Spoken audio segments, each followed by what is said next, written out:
Assalamu alaikum. Peace and blessings be upon you.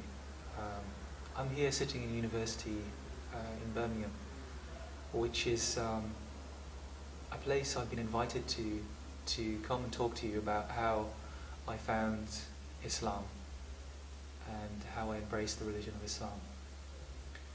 I want to talk about, first of all, a bit about my background. Born in Warwickshire. I grew up in the local area here, and I come from a Christian family. I was brought up as a Christian. Go to church once a week, and pretty much had a fairly typical upbringing. Went to school locally here, and then went to boarding school for 5 years, and later on to university. And the fact that we're sitting in university here is coincidental in the sense that this is where my particular journey began while I was studying at university. And one of the things that I found throughout my childhood, I was obviously quite interested in religion. I was very interested in spirituality, and through my school years as well, I started to research into spirituality. And one of the things I found when I came to university was that the life here was very devoid of any spirituality. It was very much about me, what I want, and it was to the detriment of everybody else. And the lifestyle was very hedonistic at uni. A lot of drinking, a lot of socializing, mixing with girls and boys together, and generally was seen to be the thing to do. So obviously, being a person who didn't have any particular guidance or any way of understanding life, I just went along with the crowd, and I just followed the majority of what other people were doing. I never really thought about what I was doing. But I think it was probably after the first year of uni that I started to feel the results of that, which were, I started to feel very disillusioned. I started to feel very lost. I started asking myself question about whether this really was what life was really about, whether I should be behaving in this way, and was there something deeper and something more meaningful that I should know about. And these questions started asking a lot of questions within myself, and I wanted to find the answers. And it was a very frustrating time for me because I couldn't find the answers anywhere. I had no one to talk to. My associates in university, my friends, they didn't understand what I was going through. And they just saw it as a strange, I'm being strange behavior, asking strange questions. So I resolved myself to find the answers for myself. So I started by looking really in the libraries and looking for books that might give me some guidance. So I started looking into philosophy. I read the Western philosophers, their ideas. I read some of the Eastern philosophy. And one book I came across actually was a real turning point for me, and I want to share that with you. It was written by an English writer called Colin Wilson, and it was called The Outsider. I just happened to come upon this book in a film, and went out, found the book and read it, and sat down and read it from cover to cover. And I was just amazed at the ideas within the book. And the book called The Outsider was about individuals, famous individuals, people who were involved in the arts, or people who were philosophers themselves, who were trying to connect with the divine. And this is something that struck a chord within me. And so I read this book about which included people from all religions, all philosophies. And through that, I realized that there were certain individuals within the Muslim faith who were trying to reach, or had connected to that divine reality, who is our creator. And that really interested me. And these people were known as the Sufis within this book and within the tradition. And so I was interested to find out more about them and who they were and what they believed and how they were able to connect themselves to this divine presence. So I started to read a lot of their poetry. I read the main poet I used to read a lot of was Rumi, Jalaluddin Rumi, who is very well known in the West. He's probably one of the most popular writers in America, most popular poets known in America and in the West. And I just fell in love with his poetry. I mean, it used to move me so much into tears. Sometimes I used to cry over his poetry because it was so beautiful, and it just speaks directly to the soul. And therefore, I started to read a lot of his works. And there was one particular experience that I had while I was still in actually reading one of his poems. I was standing in the library and I just found a new book, and I was reading through the poetry, and there was one line of verse which just struck me, and it shook me inside so much that I fell to the floor, and I had an overwhelming urge to prostrate on the floor, and I didn't know why. But there was just something that the poem, the line basically said, was about letting go of yourself, about letting go of your lower desires, and about connecting to the higher presence of our Creator. So I didn't know what to do. I felt I had to pray, but I didn't know where I was supposed to go and pray. So the first place I went to was a church, thinking that I would find peace in there, which it was. It was very peaceful in there. But I knew, obviously, that the church wasn't a place, Christianity wasn't a faith that I wanted to pursue, but I wanted somewhere quiet to go and just to pray. And after this time of researching, I realized that these people, the people who were known as the Sufis, had something that I needed. They had something that I wanted. And I was determined to find that, and determined to find the truth and find that connection.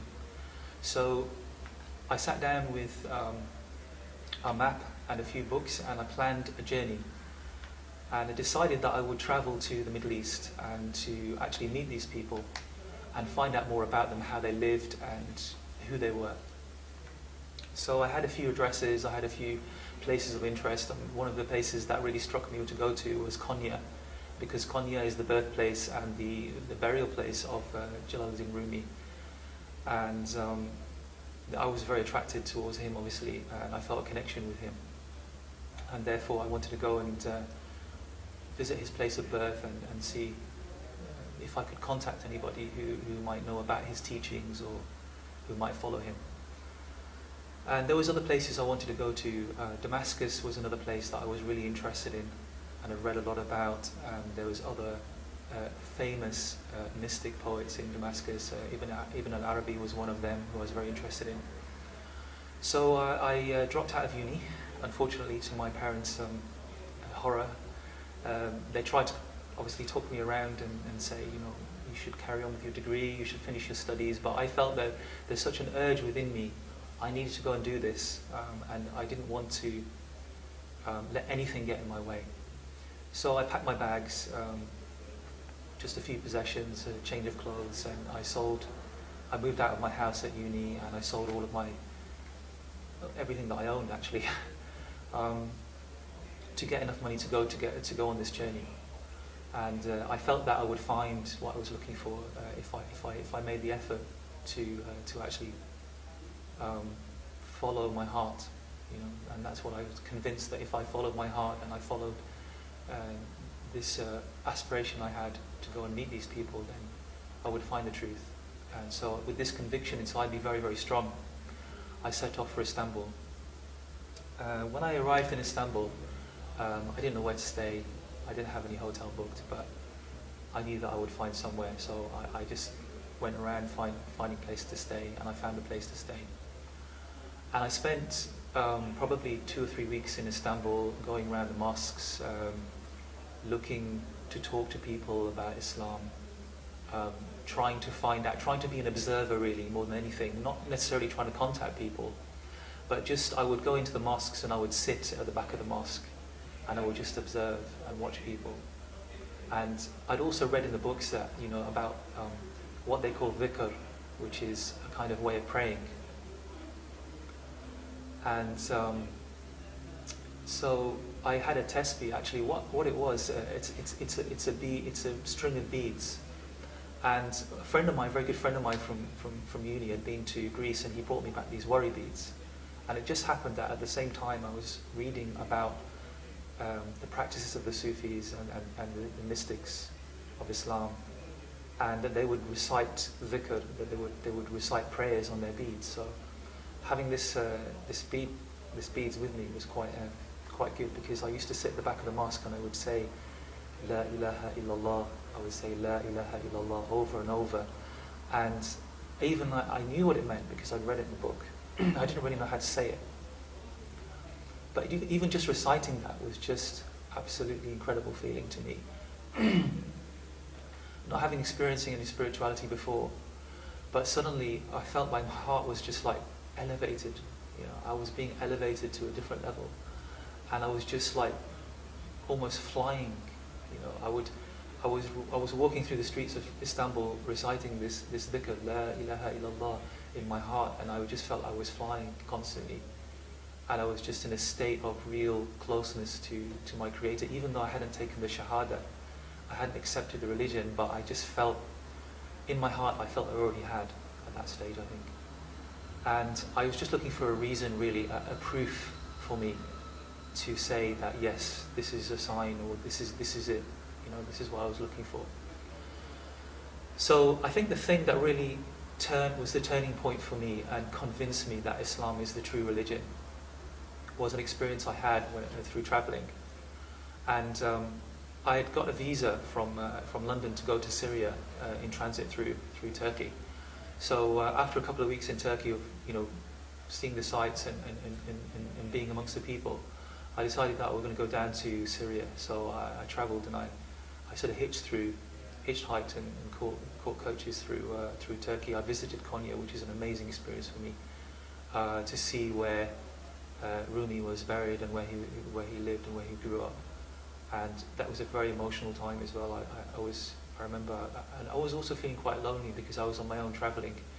I remember booking into one hotel, and it was just totally empty because it was during Ramadan, and everybody was like, it's out of season, and it was just like it was almost like a mental, one of these old mental homes or mental hospitals that you see in the films. It's like completely deserted, huge place with lots of rooms, and I didn't get there till very late at night, and it was just, I remember sleeping in this very cold room with like a kind of rickety old bed, and I was just kind of actually feeling quite emotional and quite sensitive, and I was crying a lot, and I was crying to my Creator. In actual fact, I was crying to God to show me the way, to show me a sign, or to show me the path, or to show me people who could guide me to Him.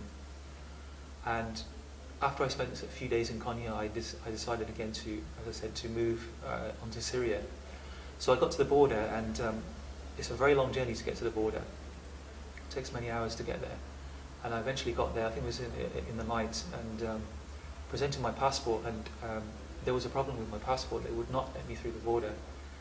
And I had to catch a taxi to get to the border as well, so it was very difficult to get there. And I was really despairing. I didn't know what to do. I was just really, worried about that. I was in the middle of nowhere. I didn't know how to get across the border because they wouldn't let me there. So even though I had a visa, they were adamant that they weren't going to let me through. And I thought, what am I going to do? I have to go all the way back to Ankara, which is the capital of Turkey, to get another visa to go to Syria. So I felt within me, there's a reason why I'm not supposed to go across this border, and that God was intervening somehow. I really felt that. And therefore, I just accepted it. And on reflecting on it, I just accepted it, and I said, okay, fine, I'll go back. So 2 days travel back to Ankara on the coaches, stopping overnight. Eventually got to the embassy in Ankara to reapply for my visa. And I was waiting for my visa to be processed when I met somebody who came up to me and said, speaking in English, he looked like a Turkish man. In fact, he was a Turkish man speaking in English. And he's saying, excuse me, can I help you? You look like you're not from around here. Is there anything I can do to help? And I explained what had happened, and he was very sympathetic and very kind.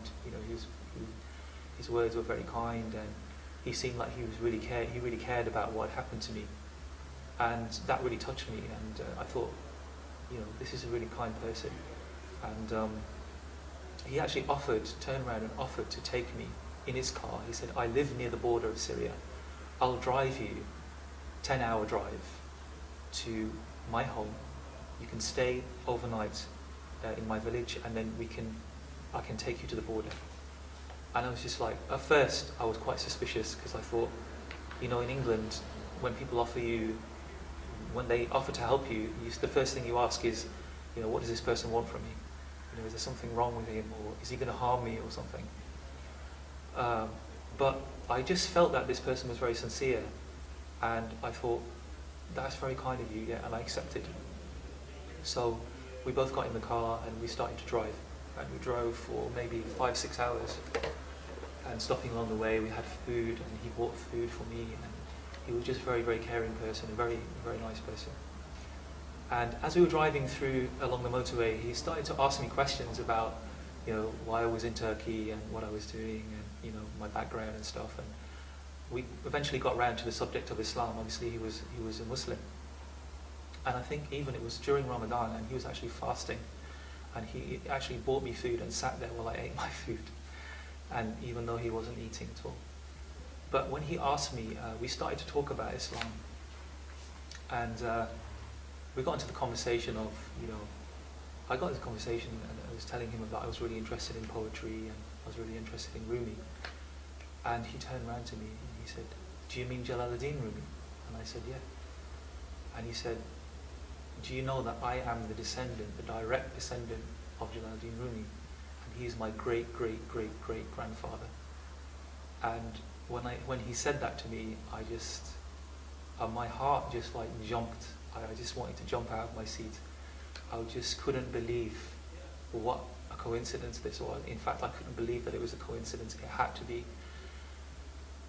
My Creator was guiding me. He was connecting me with the people that I was looking for. And my heart, I was just so happy. I was just overflowing. I was just started to cry, because it was just like a moment of relief and a moment of pure, just thankfulness to God that He showed me, He connected me with the people that I was trying to find.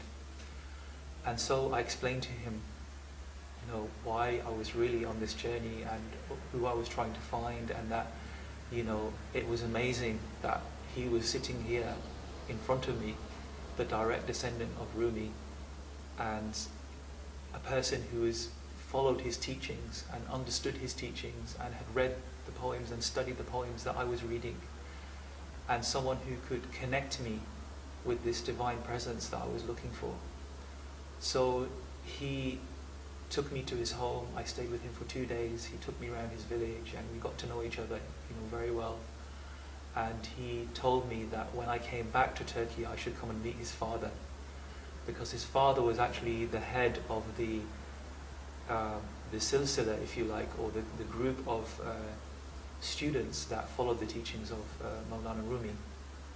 And if you've ever heard of the dervishes, the whirling dervishes, that he was practicing this way of Islam, the spirituality of Islam, and his father was actually a lecturer who went around the world lecturing about the poetry of Rumi and the teachings of Rumi.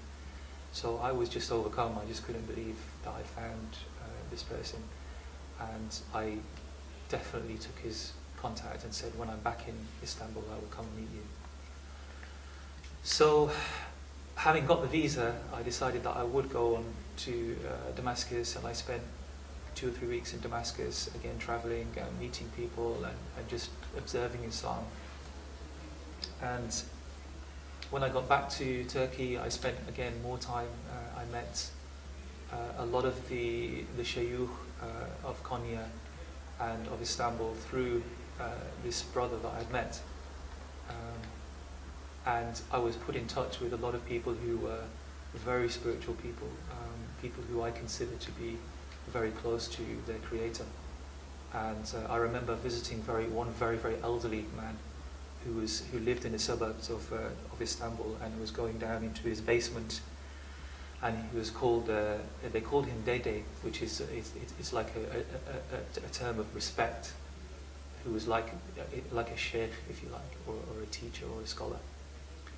And I remember going down to his flat, and when I went into his flat, I kissed his hand, and I just felt he was very a man of Allah, a man of God. You know, there's no doubt, because he was very elderly, and he's one of these people who, just in his presence, you feel the presence of God. You know, because they are they're in remembrance constantly. And I remember him taking one of he did like a blessing on me, and I remember him taking one of the Mawlawi, one of the hats that they wear, and he was reading some ayahs of Quran, and he blew into the hat, and then it's like a way of connecting you to that chain that goes back to the Prophet ﷺ. And when he placed the hat on my head, I just felt very, very, very a lot of peace inside me, and I felt very spiritual. And probably for the next 2 days after that, I was just actually quite in a state of ecstasy, if you like, if you can call it that. Feeling very close to my Lord, and feeling a lot of connection to God. And I felt that, yes, you know, this is the right thing, and this convinced me without a doubt that Islam is the truth, and that these people are connected to the divine, and that they have an understanding between themselves and their Creator.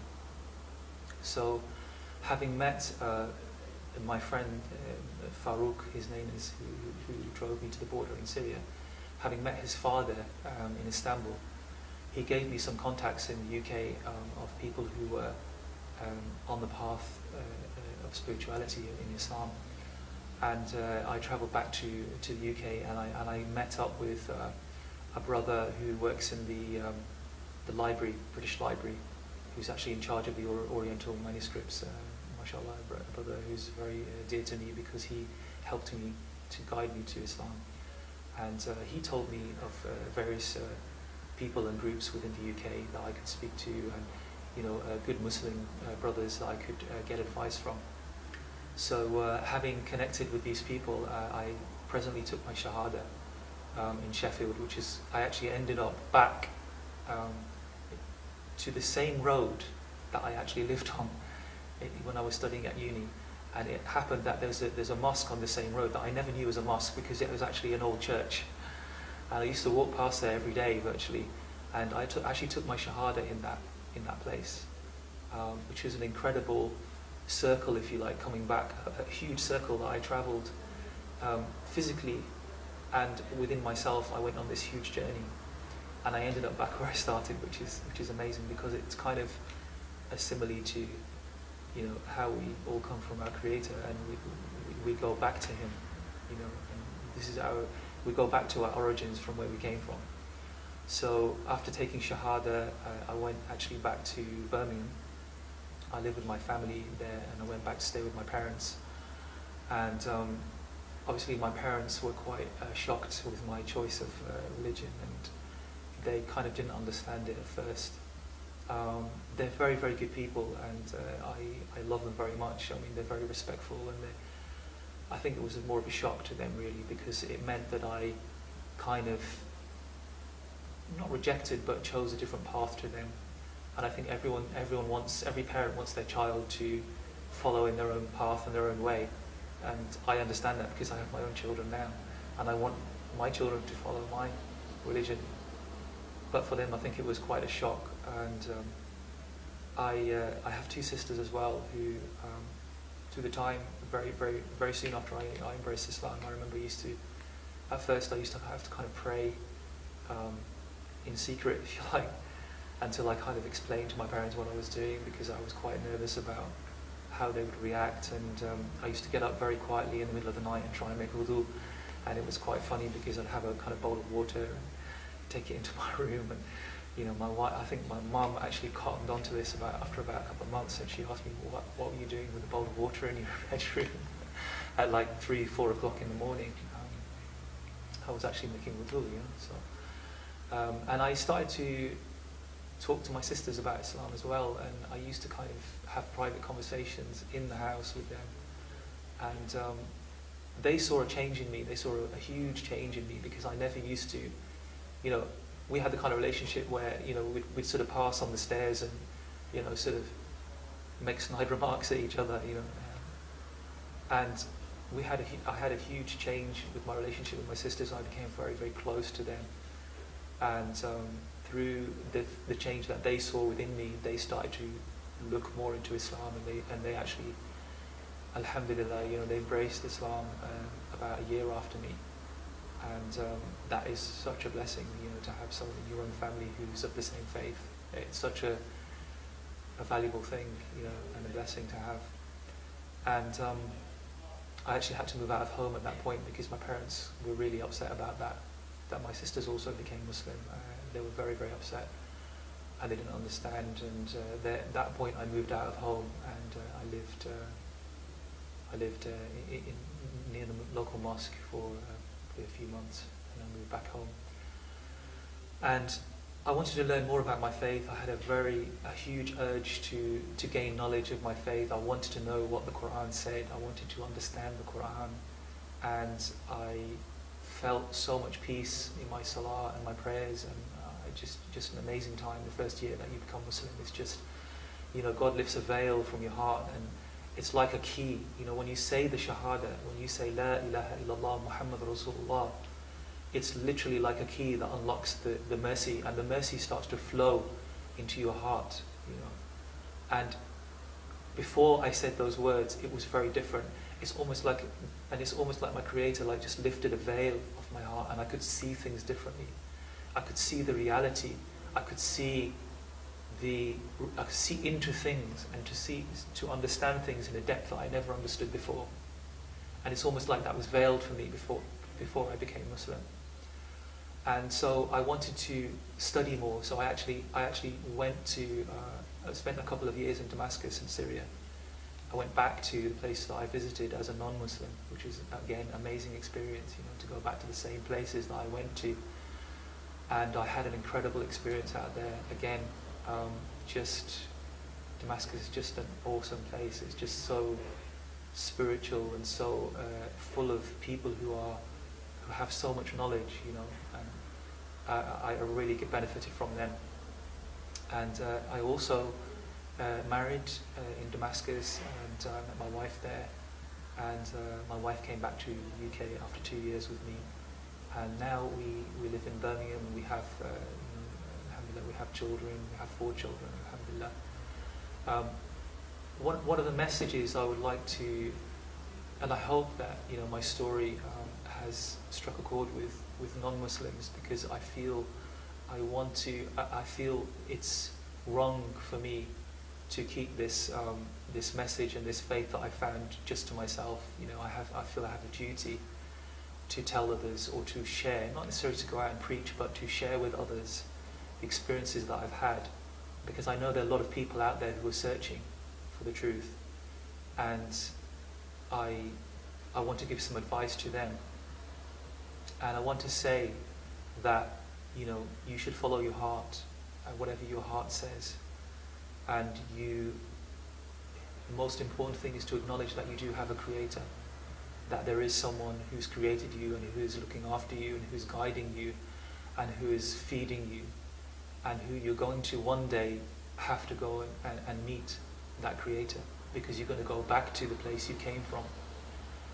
And Islam is not a stranger, you know, it's not a stranger. Muslims may be strangers, but Islam is not a stranger. And you do not have to change your culture to become Muslim. You do not have to change your name to become Muslim. You do not have to change your clothes to become Muslim. The only thing you have to change is your way of thinking, your belief, and your acknowledging that you have a Creator who is guiding you and who is protecting you. And Islam is not a difficult religion to follow. It's an easy religion to follow. All it takes is to acknowledge that there is a God, and that there's a messenger who He sent, whose name is Muhammad, peace and blessing be upon him. and everything else after that becomes easy. So it's not difficult to become Muslim. And I urge, you know, you have to have courage, yes, because you have to, in a sense, make some sacrifices. You may have to make some sacrifices with your friends, your colleagues at university. They might not understand.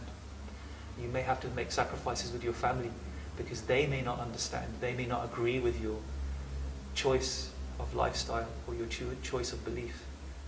But you don't have to change everything to become Muslim, because Islam is like a water that takes on, that reflects whatever culture it flows through, and whatever color it touches, it takes on that color. So it's not a stranger. And I hope that, you know, my story gives you courage to go out there and to find the truth and to follow your heart, and to know that Islam, there's something within Islam that you should look into. And I ask that whoever's watching this film, that you pray for me, and you pray for my forgiveness, and you pray for my guidance, and you pray for my family and my wife and my children. And I know that, inshallah, God willing, many more people will embrace this religion, because when they look with a sincere heart and an honest heart, they will see that there's great benefit and great blessings in this religion that they can benefit from. And I'd like to thank you for giving me the time to talk to you. Assalamu alaikum wa rahmatullahi wa barakatuh.